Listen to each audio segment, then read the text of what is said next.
I'm going to go back in 1904. Yeah, Fats Waller showed up in 1904 in New York, but out in St. Charles, Missouri, yeah, Mr. Coleman, Randolph Hawkins showed up. And he was named Coleman, that's a last name. Your name is Coleman, son. Well, because that was his mother's maiden name.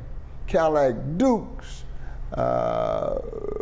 mother named him after her maiden name too. But, you know, what can we say? That because her maiden name was Kennedy, so he was Edward Kennedy Ellington, and in this case, we got Coleman, Randolph, you know, and you know, what can you say? Hawkins, and Coleman was his mother's maiden name. Now that we've gotten the whole name thing straight, let's talk about the game that we are playing here. We're talking about one of the most important figures in the development of jazz, but also in the development of the tenor saxophone as an integral part of jazz instrumentation.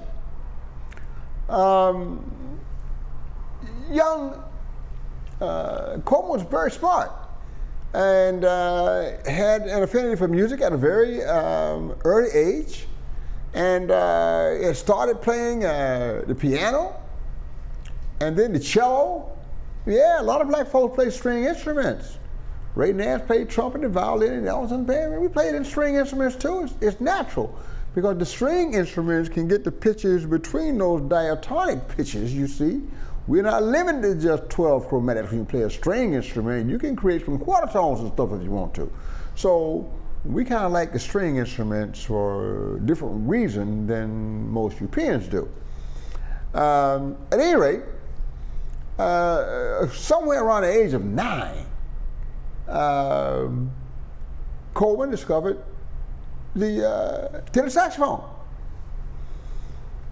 And that is what is different for him, and why he is such a profound influence on all the tenor saxophonists that followed him. You see, most of the people who played saxophone of any form, tenor, alto, C melody, baritone, bass, any of them, were first clarinet players. And so when they picked up the saxophone, they played it like a big clarinet. And they were already playing jazz on the clarinet, and the same kind of lines that they play on the clarinet, they tried to play on the saxophone. That was just a natural transition for most of these early players. But Coleman didn't start with no clarinet. He started with the saxophone. So his lineage is different. And so his technique, as he grew as a player, he began to understand that his saxophone could do some things that the clarinet did not do so easily. And he incorporated the saxophonistics into his jazz playing, into his improvisation. And that has made all the difference. Now, he didn't mess around. He got started real early. We know that by 1923, when he would have been 18, 19 years old, he was a member of Mamie Smith, Crazy Blues' first official black recording.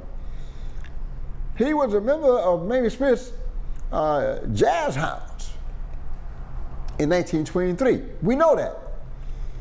And we know that in that band was also the trumpet player, Bubba Malley, who would become a major influence in Duke Ellington's band, who come out of the legacy of Joe Oliver and Louis Armstrong and all of the earlier New Orleans players. So early on, although he's from Missouri, Hawk, or Bean, as he was called. I think they called him Bean because of the shape of his head, and I don't think he liked that too much, so most people called him Hawk, as in Hawkins for short. So we just call him Hawk, okay? We'll leave the Bean for the people who don't like him so much. At some point, he also played the bass saxophone and a baritone saxophone, big old horns, which probably forced him to use a whole lot of air. And so as he continued to play and develop on the tenor saxophone, he developed this very big, round, muscular sound on the saxophone. So all the things that he is experiencing as a young musician are going to pay great dividends as he develops into the great professional he became, and the influence over all the tenor saxophone players that follow him. He did some time after playing with Mamie Smith with Fletcher Henderson. And at the time he was in Fletcher's band, Louis Armstrong was also in Fletcher's band. So anytime you're listening to or anywhere near Louis Armstrong, he's going to affect you. So Louis Armstrong's improvisational style influenced Coleman Hawkins. And so he's moving again away from what was traditional for the saxophone into a style for the tenor saxophone that is more idiomatic to the instrument, and also more trumpet-like in terms of the lines that he is playing, the ideas that he is playing. Very important, those early influences in his life. He is one of the players who happened to be in the right place at the right time all the time. Now, as he continues to develop and as the saxophone became more popular, there were no people for him. It may have been Prince Robinson and people like that who had been playing tenor sax before him, but they were mostly people who made noises on the saxophone. Honks and those rubbery sounds and glissandos like they're playing a big clarinet or something. It was nothing like what he will grow to be. And what he will grow to be is going to influence the next group of people, including Lester Young, Chu Berry, John Baez, Ben Webster, all of these guys. So as he is growing and as his style is developing and people are checking out the way he uses harmony, the way he is using arpeggios, the way he is so free with his improvisation, he's getting more and more and more and more and more popular. Somewhere around 1934, he heard the call to go to Europe. He's so famous in the States, and the Europeans were like, we need to hear this man. So he leaves us from 1934 to 1939. And he's in Europe touring and playing everywhere and making great recordings. As a matter of fact, he made recordings in France with Django Reinhardt in these years, 37 I think. And so many other, Benny Carter had also left and gone to Europe, so he made recordings with Benny Carter, who was also one of the early alto players who would deal with him at some other time. So he is doing a great job in Europe. He's getting more and more famous, and his stock is going up worldwide, but America is one of those countries when now you see me, now you don't. And if we don't see you, we forget about you. So while he's gone, you got Chu Berry and people like that, you know, they're rising up, and Prez is now Lester Young is Prez, the president of saxophone. No. That's Coleman Hawkins, but he's not here. So during that period, Lester Young becomes Prez.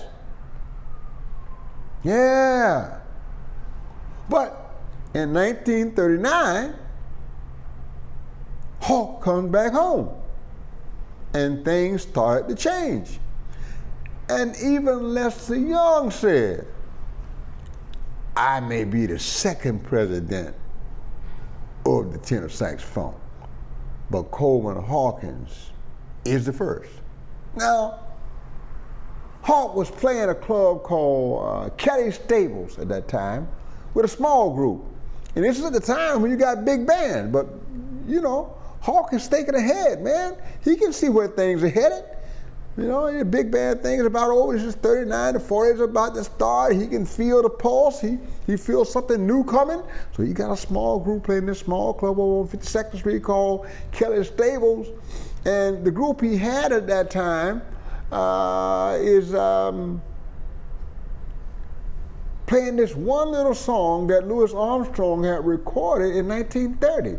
It's called Body and Soul. Yeah, Body and Soul. And in 1939, Hawk came out and recorded 2 choruses. I said it, 2 choruses.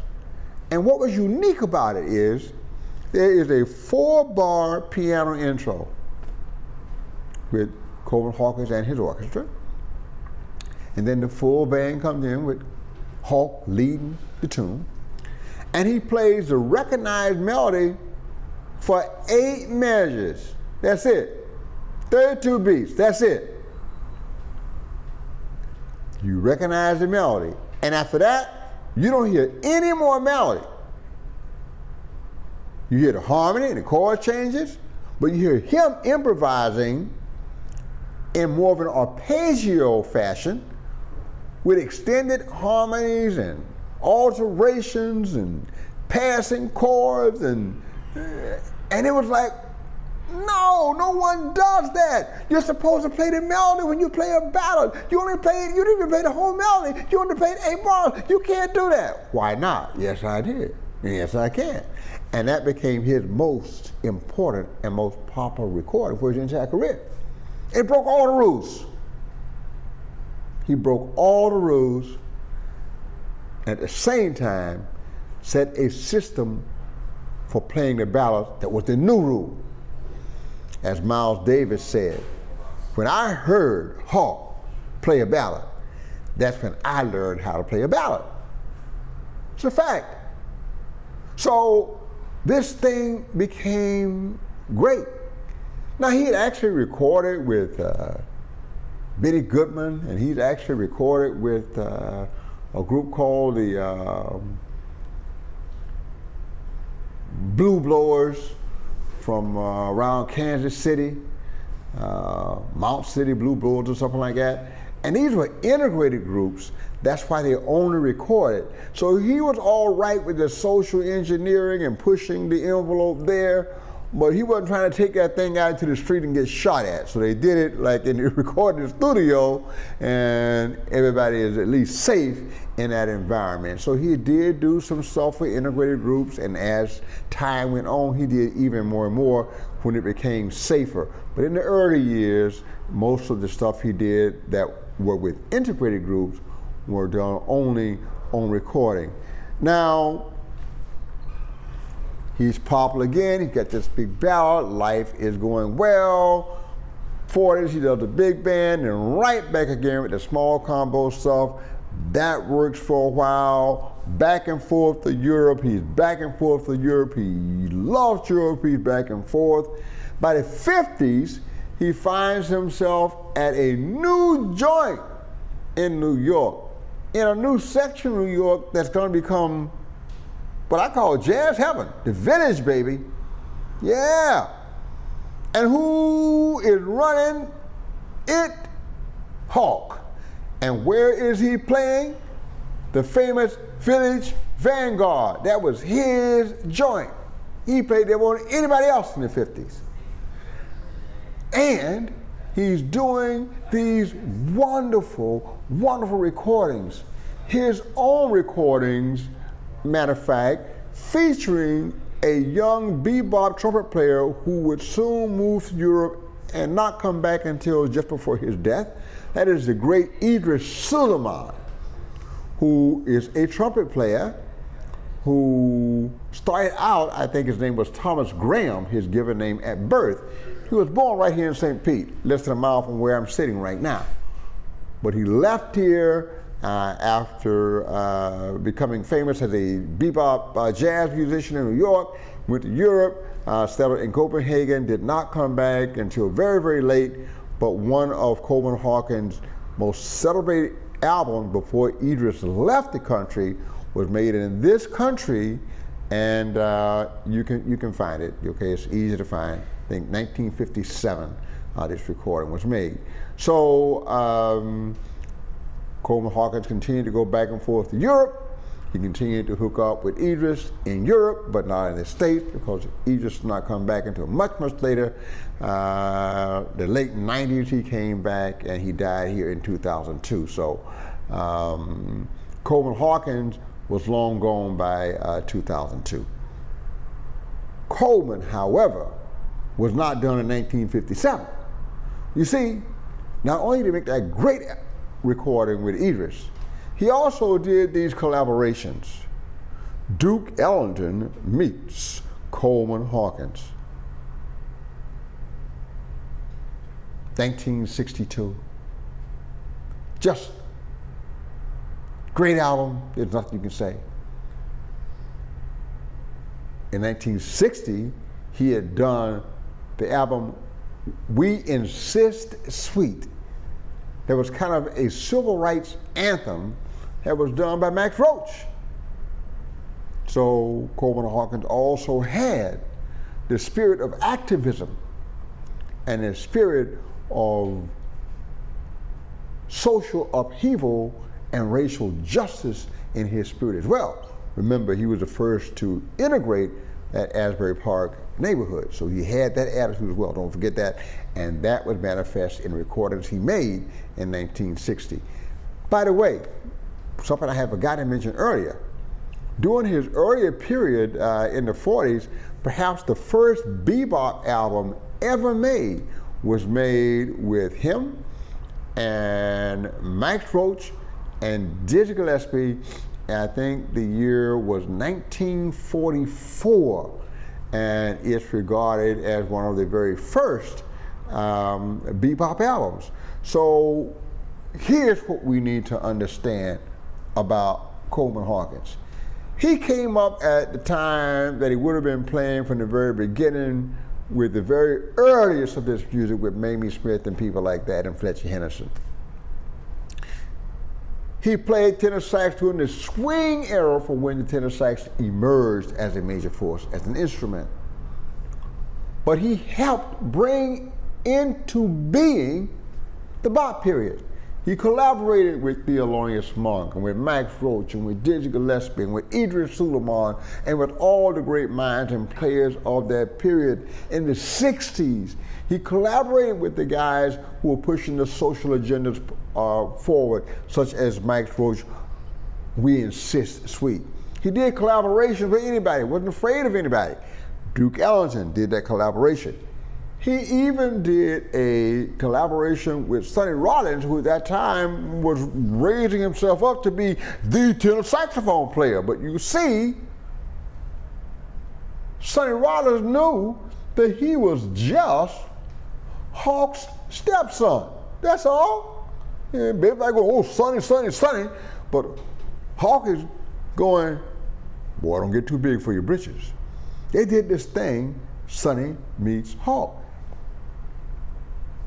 Collaboration as equals, because Hawk could play the old style, the swing style, the bebop style, the modern style, whatever. He was a musician who absorbed it all. He did it all. Yes, he did. And he did it the right way. And he would make sure that it was documented, recorded. One of the things that Monk did, Monk Meets Coltrane, was a part of a session that Monk had done with Coleman Hawkins. I even have an old recording of a simple tune called Abide With Me that has Coleman Hawkins and John Coltrane playing on the same track together. So Coleman Hawkins wasn't afraid of anybody, man. He was their daddy, and he knew it. And he didn't have any problem with it. He would look at Sonny Rollins and go, boy, don't get too big for your britches. I'm your daddy.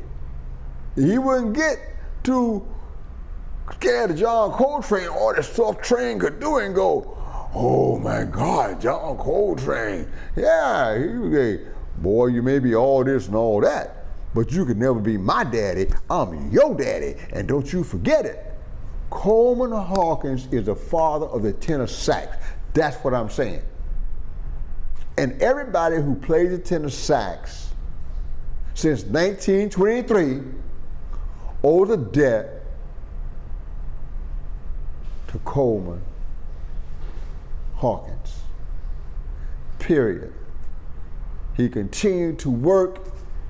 His last recording was made in 1967. And then the Hawk went to another great orchestra in the sky to continue his legacy of leading us to higher ground.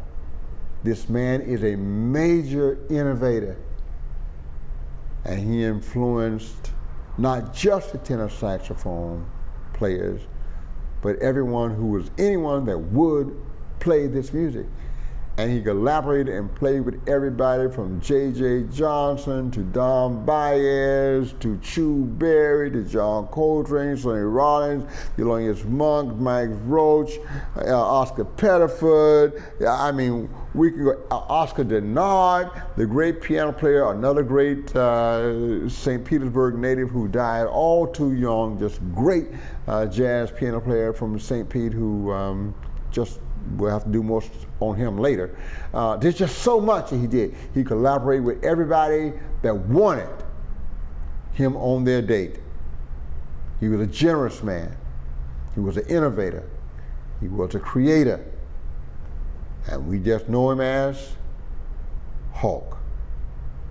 Mr. Coleman, Randolph Coleman, left the building in 1967. Thank you very much for listening.